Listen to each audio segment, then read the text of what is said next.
En reconnaissance de son œuvre et de son engagement pour la conservation et la valorisation du patrimoine culturel national, le musée des recherches professeur Jean-Émile Mbott se veut une structure d'exposition ouverte, en premier lieu pour les étudiants de l'université Omar Bongo.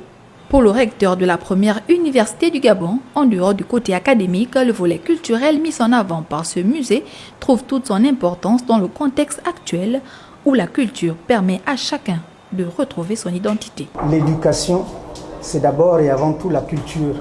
C'est la culture sélectionnée, c'est la culture didactisée, et il est inconcevable qu'en mettant en place deux masters qui sont essentiellement orientés vers la musiciographie, que nous ne puissions pas avoir un outil pratique qui puisse permettre donc à nos étudiants de toucher du doigt la réalité de la culture gabonaise.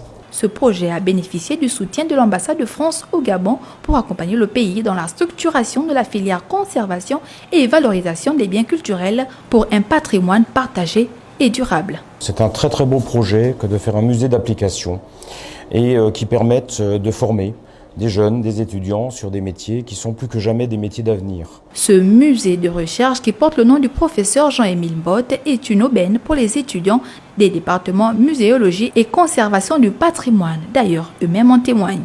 Il est normal que le musée soit déjà ouvert au niveau de l'université pour permettre à tout un chacun, les chercheurs, les personnes extérieures, de venir connaître l'histoire de notre peuple. Inauguré ce vendredi sous le thème « Notre nous au fil du temps », ce musée a le mérite d'esquisser le tracé des productions culturelles locales qui rendent compte de qui étaient nos ancêtres et de ce que nous sommes devenus au fil du temps en demeurant nous-mêmes.